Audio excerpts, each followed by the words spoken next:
저희 뉴욕 가정상담소가 10월 가정폭력 방지의 달을 맞아서 제25회인 침묵행진을 진행하게 되었습니다. 많은 단체들과 그리고 우리 스태프 그리고 이사님, 준이사님들 그리고 또 다른 일렉티드 오피셜들이 모두 모여서 이 가정폭력, 성폭력, 아동폭력 피해자들을 위해서 목소리를 높이고자 이렇게 침묵행진을 진행하게 되었습니다. Korean Community Services 뉴욕 한인봉사센터의 김명미입니다.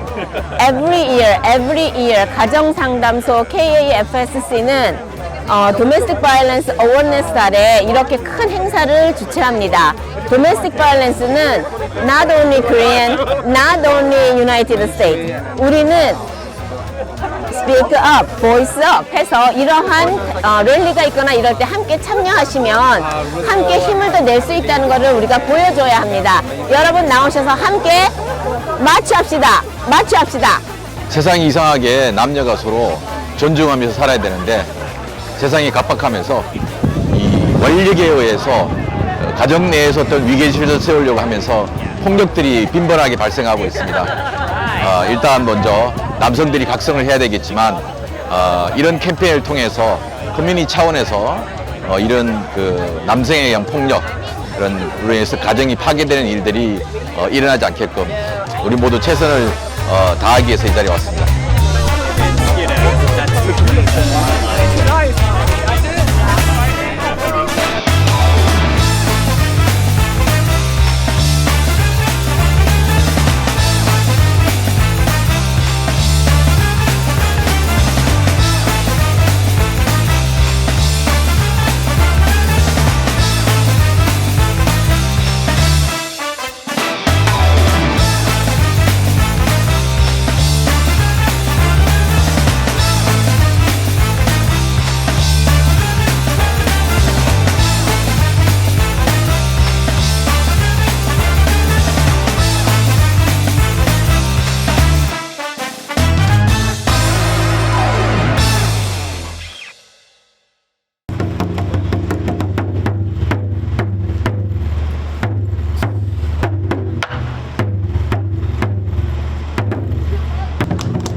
Fisher. I'm the executive director at the Korean American Family Service Center. Woohoo! 1 in 3 women, 1 in 4 men, they experience physical abuse by intimate partners, and I'm only talking about physical abuse. And on an average day, domestic violence hotline, they receive over 19,000 calls. There are 12 calls per minute. At KFSC alone, the call volume to our 24-hour hotline has increased by 300%. And it takes about 7 incidents for victims to start seeking for help. And that's why we're all here. We're here stand in solidarity to show support for our survivors of gender-based violence. Woo! And that there are victims out there and they need help. They are silenced, they're in silence. And that's why we're all here. And it takes a whole community to save the lives of our survivors. Break the silence! End the violence! Break the silence! End the violence! Break the silence! End the violence! Thank you! Thank you. Oh my goodness, it's so nice to see so many faces here. What a gorgeous night for a march. But thank you for coming out. I know it is not a uplifting kind of a subject, but it is an important subject, and I thank every one of you for being here with us to shine a light on this issue and to support our communities. So again, welcome and thank you. And I want to welcome and thank our elected officials and community leaders for joining us for our 25th annual Silent March Against Domestic Violence. 25 years we've been marching, and we will continue to march for 25, 50, 100 more years until we can actually end this violence. We are grateful to all of you for joining this march as we commemorate Domestic Violence Awareness Month. For more than 2 decades, the Korean American Family Service Center has organized a silent march against domestic violence to bring the community together and raise awareness of domestic violence, which is prevalent yet all too silent in our communities. The lasting effects of the COVID-19 pandemic and the economic shutdowns have increased the rate of domestic violence across the globe dramatically, and we here at KFSC are continuing to witness this vicious cycle firsthand, as she had mentioned, with our 24-hour hotlines and just clients just coming into our doors. Today, we are taking both a physical and symbolic stand. We want to show our community that we are here to support them and that help is available. It is also a time for us to break the silence that surrounds this issue and dismantle the stigmas that are still associated with domestic violence. In particular, we are reaching out to the immigrant community in New York City with a message of hope and support, along with a reminder that they are not forgotten and will not be overlooked. Organizations like KFSC, along with our community partners who are stand beside us here today, have services that are culturally and linguistically appropriate for our clients and our victims on their way to safety. We will continue to fight in hopes of one day creating a violence-free society where everyone could feel safe. To those who stand with us today, we ask for your support in bringing the community together to raise awareness of domestic violence and to let survivors know that we are here for them on their journey to health, dignity, and a life free from violence. So thank you again for joining us. I'm going to pass this mic back to Jihae, and thank you. I'm honored to be here to represent New York State Governor Kathy Hochul. Many of you may not know Kathy's mother. She's the founder of Kathleen Mary House. And that's a small community group started to serve many victims of domestic violence, so that at the time they had a place to go. So it's in Kathy Hochul, the governor's belief, it's her mission. She is carrying every day. She and her office believe that we as a state need to provide the support, the funding to community groups like CAFSC, Garden of Hope, Women Can, and many of you, so that the victims and their families have the support they need. And she will continue to show support to each and every one of you. Thank you so much for organizing this every year. We will be here next year. Great. Thank you so much, Jihae, and thank you everyone and all the community groups for being here today. I mean, for over 25 years, you folks have marched and breaking the silence to make it easier for people to talk about this issue, easier for us to raise awareness, easier for us to get the support and funding and all the support that's needed to help support victims and their families. So we want to salute you for that on behalf of the mayor's office for being here every day. I know that the Korean American Family Service Center has been here for over 30 years, starting with just like an all-volunteer base of hotline volunteers are doing that, and it's actually amazing to see the staff, the program, and everyone who's here. And you have Jihae, and I also want to give a shout out to Joanne, who's putting together this event, as well as Esther, the board chair. Thank you so much. Hi everybody, I'm Sergeant Natividad from the 109 Precinct Domestic Violence Unit. I'm here with my DVOs also. We have Officer Barnes Sarah, Officer Dew, Officer Farrell, and we have Alex from Safe Horizons.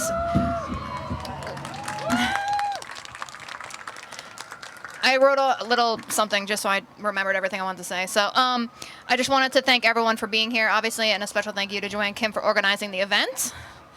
DV is obviously such an important issue across the board. You know, DV is non-discriminatory, affects all communities, which I see a lot of them right in front of me right now. Obviously, the most vulnerable would be our children and elderly. I just want to let you guys know on a daily basis what we're doing at the 109 Precinct. We're officers, you know, DVO officers working there, and we're constantly combating the DV issues in the neighborhood. We're relentlessly, you know, we're going out, we're visiting with these people, you know, providing outreach and doing follow-up for all these victims within our communities. The goal, obviously, overall for all of us here today is to combat and obviously prevent that from going, you know, continuing. And like I said, the most important thing right now is just education and outreach for everyone here, you know, just to make everyone aware of what's going on. And pretty much we're just making that statement today and providing support for everyone out there. And that's pretty much all I got to say today. And thank you guys for all being here. And we appreciate the support over at the 109 Precinct as well. Thank you. The BP sends his regrets that he couldn't join. Like Jihye said, I'm Ariela Davidoff. I'm the Gender Justice Coordinator for the Queensborough President's Office. And even though he couldn't be here, he will continue to be a supporter of the Korean American Family Service Center and your life-saving work. I just have some notes here. Thank you to Jihye and Joanne and your team. We support survivors in our thoughts and our prayers, but most importantly in our actions, and that's why we're going to continue partnering to provide the important services and expanding to provide the services until they're no longer needed, hopefully.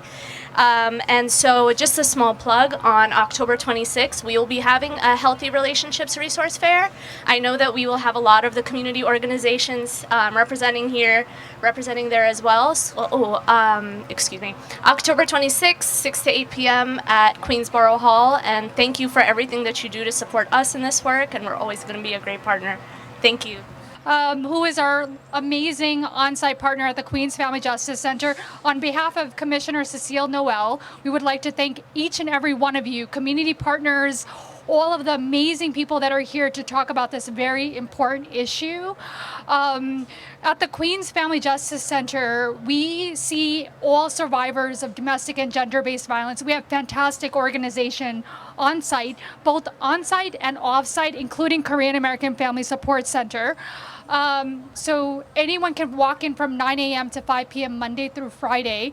And we're so honored and thrilled to be here each and every single year. And we thank everyone, and we want to break the silence and end the violence. Thank you again. We envision a world where one day everyone will be treated with respect and ask for consent. A world where one day survivors will be a thing of the past, and a world where people won't have to experience the injustices of domestic violence or have to worry about experiencing injustice in the future.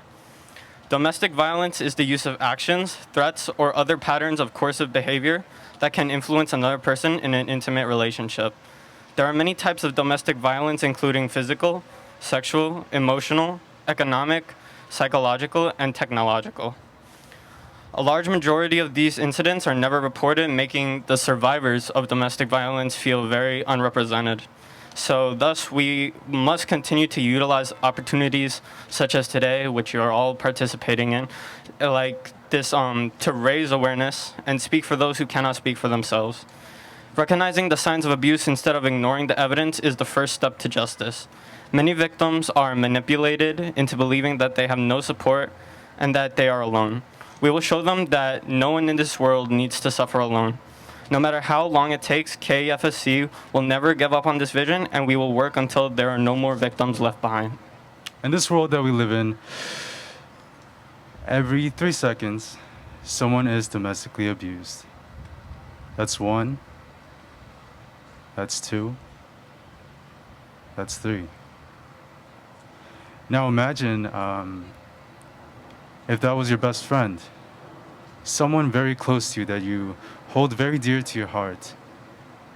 Imagine if it was your mother or your father. And imagine the pain that they must be going through because they are being domestically abused. We're here to support you guys. We're here to support and empower, encourage, help anyone that is in need. And if you or someone you may know is going through domestic violence, if you are suffering from domestic violence, please do not hesitate to call the 24-hour hotline. That's 718-460-3380. 3800. Let me say it again. 718-460-3800. Please do not hesitate to call us. We'll help you in the best way that we can. We are here to remind you, you are not alone. You are not a victim, but a survivor. There should be no survivors if no domestic violence. We each have our own journey, but identify against a common conflict. Do not be afraid. There is no judgment, only guidance. Speak up, use your voice. Remain vigilant and keep moving forward. Remember to appreciate and cherish yourself. We are in this together. Thank you. Thank you, but I beg to differ with something you said. You said the governor will be here next year. I hope none of us have to be here next year.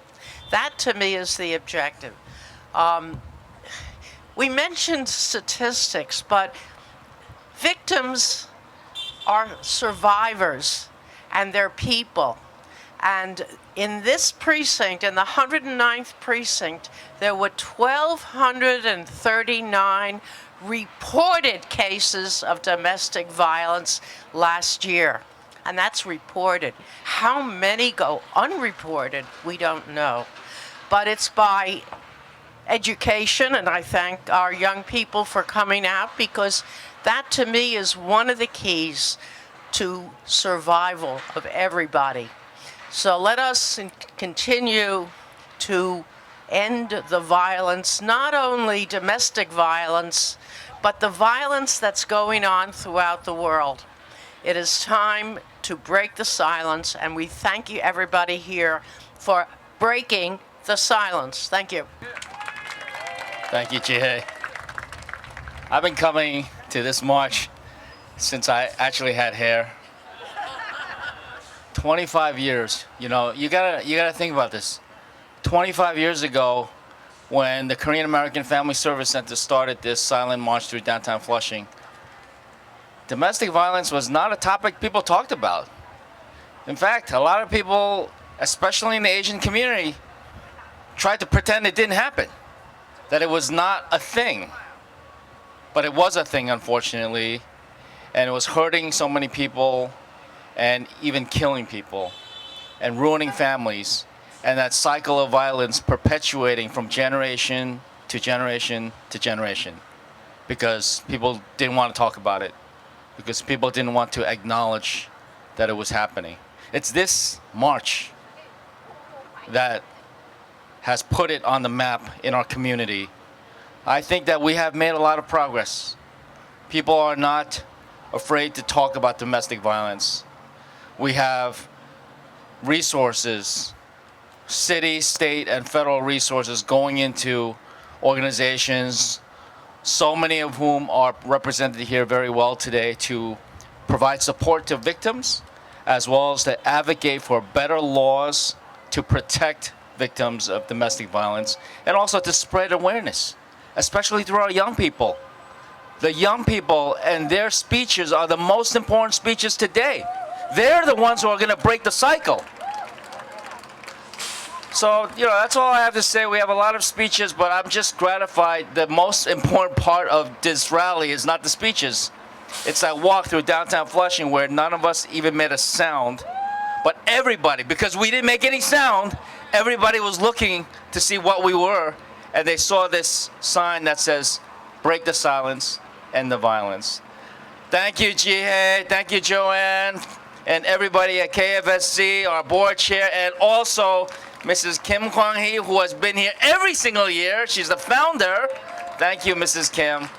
And let's get to it. Break the silence, end the violence. Break the silence, end the violence. Break the silence, end the violence.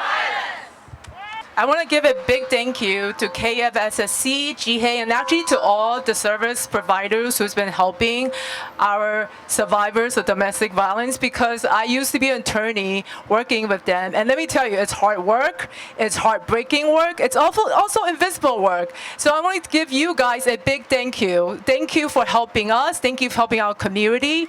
And speaking about Asian American community, I like to say the stigma is gone. I like to say, you know, there is no shame attached to this, but unfortunately, and especially over the last few years, I still hear domestic violence is a family problem. It is a personal problem. It doesn't happen in the Asian American community, because somehow our community is immune from statistics that was just mentioned. This is emphatically not true, and all of us here have a responsibility to make sure this message does not keep on perpetuating itself. It's a myth that keeps on making our victims hide in the shadows. And lastly, I'm really proud to be here with my city council colleagues, Linda Lee, Shaker. I know there's a representative from Lynn Shulman's office. I know as a city council, we are here to fight for the resources that you all deserve. Thank you.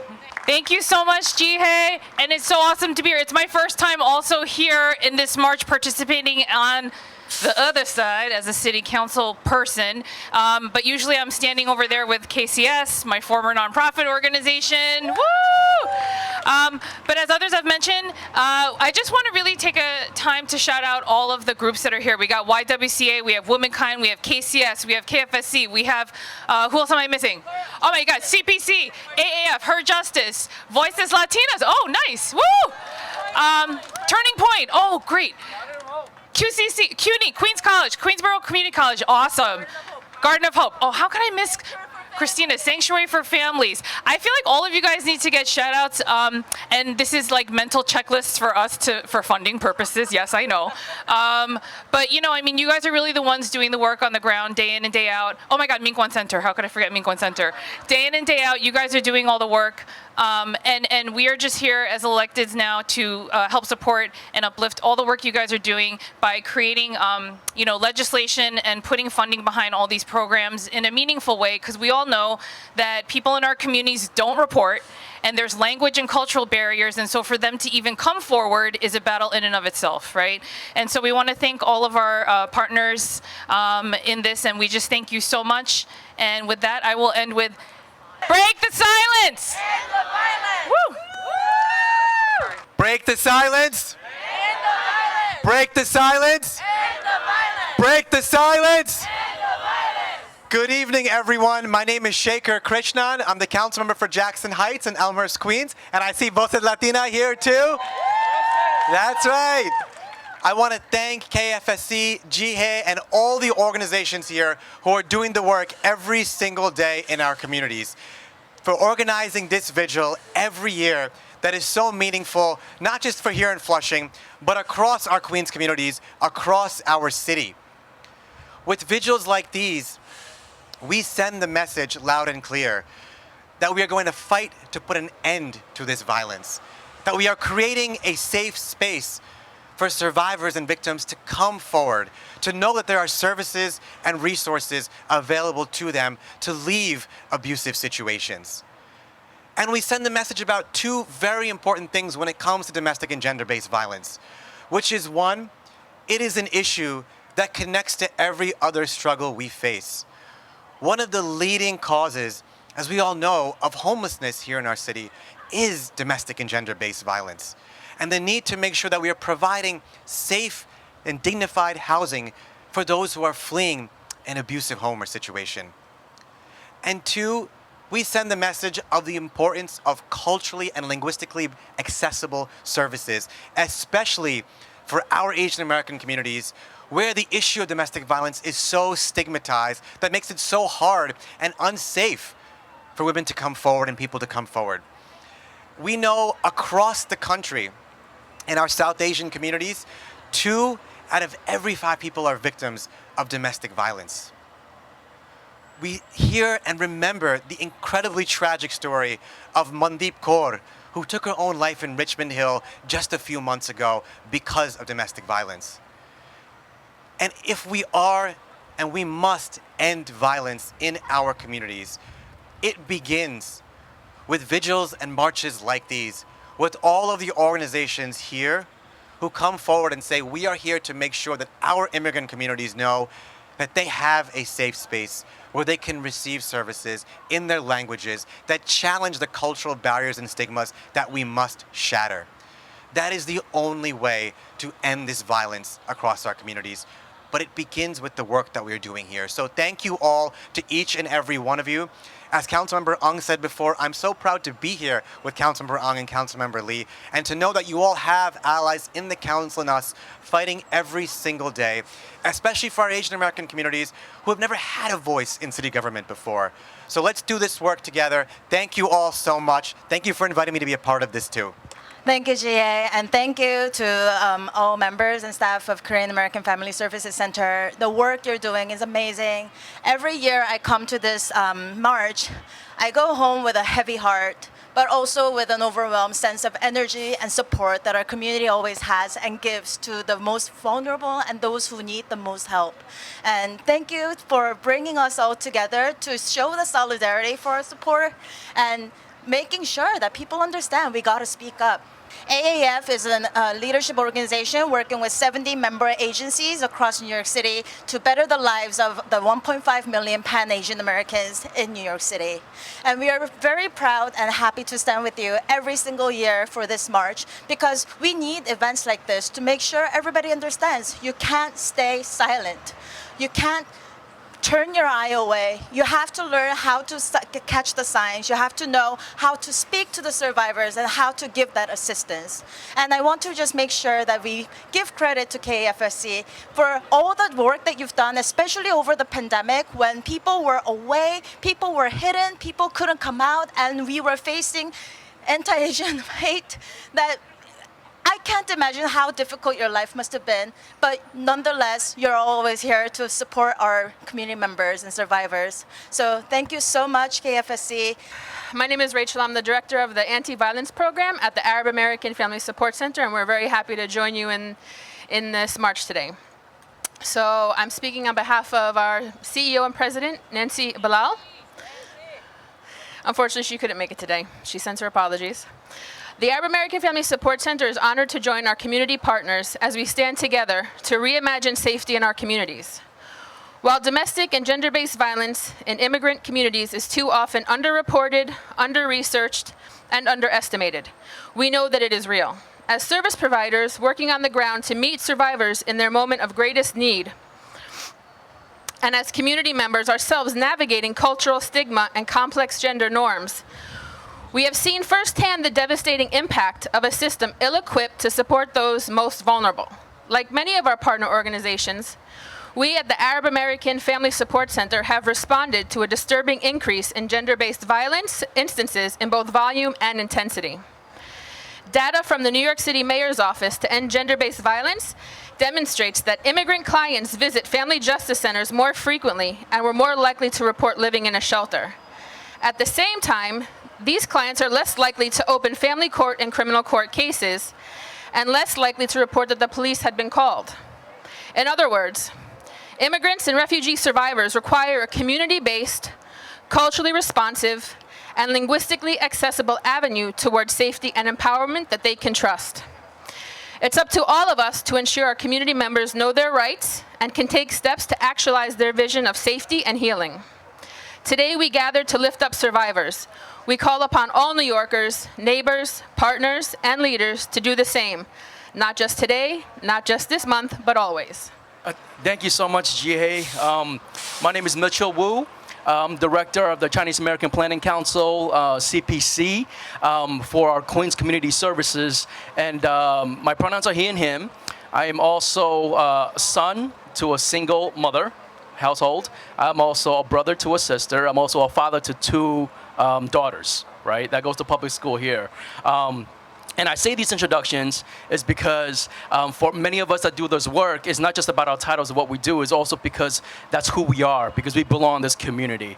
And at CPC, we have over 50 programs and over 32 site locations across Manhattan, Queens, and Brooklyn. And we have programs everything from early childhood to senior services and everything in between. But even though we provide those programs and services, the heart of it is really about cultural competency. It's really about knowing where the community comes from, having that humanity, understanding that, and reaching them. Because if you don't have that, they'll never come, right? They'll never come, and so you have to understand that so you could tailor your programs appropriately to serve the gaps and barriers. Which is why I want to commend everybody to be here today, because it really takes a lot of courage and bravery to bring a lot of this stuff to light, you know? It's many times, you know, that's really why we have these lack of awareness and silence, right? And people are stigmatized. There are so many different factors that we all know that intersect. Everything from people that work paycheck to paycheck, people who have limited status, right? People who are scared to come forth. You know, these are the things that are challenging. And I just want to say, you know, for our CBC Queens Center right here, earlier this week we launched a campaign called Undo Poverty. The post is right there on the side of that building. And really, again, it goes along the same themes to really to nullify, right, the silence, to bring awareness about stuff like even poverty that are stigmatized that we don't even talk about. And so, I'm so happy again to be with all of you, right, to really bring awareness, to talk about these things, and to stand in solidarity today. Thank you so much. Hi, everyone. I'm Amy Barish, the Executive Director at Her Justice, and I'm really honored to join with you today. I'm proud to be among advocates and survivors to stand together in solidarity to recognize and respond to the continued prevalence of partner and gender-based violence. I also want to lift up a really powerful article that Jihye and some of her Executive Director colleagues wrote, colleagues who run culturally specific domestic violence organizations, about the fact that women's rights and bodily autonomy are under attack right now, and the harm of those attacks are felt most acutely by my sisters who are brown and black and who are marginalized by race, color, or creed. Those harms compound and are linked to the harms of intimate partner violence. So I really appreciate you raising that up and combining that with what we're here to talk about today. At Her Justice, we provide free pro bono legal services to women living in poverty. Over 80% of our clients are survivors of partner violence, and most of women are women of color and are mothers. They're up against physical violence, emotional harm, crippling financial abuse, and many are also victims of trafficking. As has been said before, we could not do our work without culturally specific and community-embedded nonprofits like the Korean American Family Service Center. Having worked with KFSC for years, Her Justice values the essential and high-quality programming they provide to support survivors in the community. And when I say essential, I mean it most literally. The increase in anti-Asian violence has driven this crisis even farther underground. Survivors are targeted for their culture, and they critically need a trusted place to learn their rights and find safety. For thousands of survivors each year, that trusted place is Korean American Family Service Center. We're honored to partner with them, and I thank you for joining us here today to stand as witness to the continued urgency of doing the work to prevent partner and gender-based violence together for all New Yorkers. Hi, this is Myung-mi Kim at KCS Korean Community Services. This event, not just a yearly fancy and sexy event. We support KAFC, the Jihye, always domestic violence, this big issue. And Korean Community Services always support KAFSC, not only KCS. Thank you so much, all the politicians, because without their support, funding, we cannot survive nonprofit organization, to be honest. And also, we have to participate. We work together, the nonprofit organization. Domestic violence, it's not the fancy. It's not size of strength. Whether woman or man, it's abuse is abuse. I always said, especially Korean community, the silent is moral, silent is humble. But before pandemic, after pandemic, especially to me, it's very changed because silence is not moral anymore. We have to speak up. We have to show up. This kind of rally. Korean community, not only Korean community, community, please show up all kind of rally. Thank you so much. Hi everyone, good evening. Thank you so much, Korean Family Support Center, that organizing this type of wonderful event, because we all are one community. Our goal is we wanted to end violence against all, and we do not want to see that violence exist in our community. Thank you so much, and thank you all of you to join in this movement. Thank you. Yeah, thank you. Yeah. So let me first say thank you to all of our allies, our friends, elected officials who are here today standing in solidarity. KFSC has held this rally now for 25 years, and to be honest, the most surprising thing to me is how deafening a silent march could be, right? And it has to be deafening because not only are we here to raise awareness about domestic violence issues, but let victims know that you don't have to suffer silently anymore, that you're not by yourself anymore. So thank you to KFSC and all the other nonprofit organizations, community groups who do the work that you do, continue to do the work that you do. And if you are a victim of domestic violence, who is seeing this march for the first time or reading about this in the news, please, please, please reach out, because as you can clearly see, all of us are here to stand with you. Thank you very much. Good afternoon, everyone. Thank you so much, KFSC, for hosting another amazing silent march this year. My name is Tasnia Ahmed, and I'm the Deputy Director at Turning Point for Women and Families, the first community-based nonprofit organization to directly address domestic violence in New York City's Muslim community. Thank you to everyone out there. This is such an amazing crowd. Thank you all for showing up today to show your support. Year after year, we march together in this silent march, and we build a bigger and stronger network of advocates for survivors across the city. It's with your voice and your advocacy and the time that you give, your attention, that we are able to make change happen. So today, I'm asking you to show up this month and keep showing up year round. Domestic violence does not come to an end on November 1st, everyone, and neither should our acts of solidarity. Volunteer at your local shelter, host domestic violence workshops in your community spaces, encourage your community leaders to get educated and learn how to support survivors from a culturally sensitive, trauma-informed approach. This is how we make change happen. So keep showing up, and I promise you your action will make a difference. Thank you so much. Hi, everybody. I'm Natalie Rubio Torrio from Voces Latinas. My team is up there. Make some noise, Voces! First of all, we're so happy that we were invited to be part of this amazing march. I agree with the former speaker that we hope that there will not be a need for these marches, right? That's what we're all working towards. But I just want us to put something in our head, because I can't help but think about this throughout this whole march. I know that every one of us has seen, has felt, has witnessed violence, either happening in front of us, hearing it at home, hearing it in a neighbor's house, on the train, and we didn't know what to do about it, right? All of us. I think I see a lot of nods. I think that we still have a lot of work to do within ourselves. We still have to speak up. We can't be bystanders. We still have to do that. And I think if we each do that, every one of us here speaks up, says something, approaches, or maybe gets some help, I think that we could help lower these numbers, because there's so much happening in our communities of color especially, that whatever we're doing is just not enough. I think we have to do more.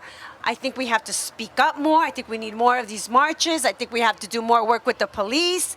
I think we have to get our elected officials more involved. But I think we have to do a little bit more speaking up. Then we will see it by reducing the numbers, because the numbers are not lying. The numbers are up. The numbers continue to be up, especially after COVID. So I think this is great. I think this is part of doing something about it, but we need to do more. So I thank you. I join you. We join you. We Voces, we join you on this, and we will definitely be here when you call upon us. So thank you. My name is Andy Chen. I'm the Queen's Executive Director for Coalition for Asian American for Civil Rights. You know, ever just since this pandemic, that we have so many cases, especially the single parents, young parents, who facing this domestic violence. And that's something we have to keep talking about. That's a topic that we have to forever to talking about. I think joining the march, that's not the most important part. What we're going to do after march, helping these people, providing the resource, the assistance, that's the most important part. I think if we're going to talk about domestic violence, just like when we're talking about healthcare, I think the number will be going down very soon. I think we can continue keeping up all the good work. I think we all going to decrease all the numbers of the domestic violence next year when we're coming back. Thank you. To the Korean American Family Service Center for organizing this march. My name is Laura Marks, and I'm representing Women for Afghan Women, a grassroots organization dedicated to protecting the rights of women and girls in Afghanistan and in the U.S. We also provide culturally appropriate services here in Queens. For over 5 years, Women for Afghan Women's New York staff has marched along KAFSC to stand up against domestic violence. Unfortunately, domestic and gender-based violence remains rampant across all communities, including ours. Women for Afghan Women has provided nearly 100 domestic violence services to 44 clients in New York so far this year. But of course, violence against women is not just a New York issue. We saw 2 Muslim women killed by their abusers this year, Sanya Khan in Chicago and Leah Mohammed in Milwaukee. These are just 2 names out of many women who were brutally murdered by their abusers across this country. We all need to do our part to make our homes safer, continue raising our voices, continue learning, and continue standing up against violence by breaking the silence. We want you to know that Women for Afghan Women is always here to stand with survivors. The door of our New York Community Center is always open. Thank you. I'm so happy to join by all of you today. I thank each individual who came here to join this march. And I think when we were coming that road, even though it was a very short way, but I hope that we give the hope and the encouragement and the courage to the people who needs to break the silence.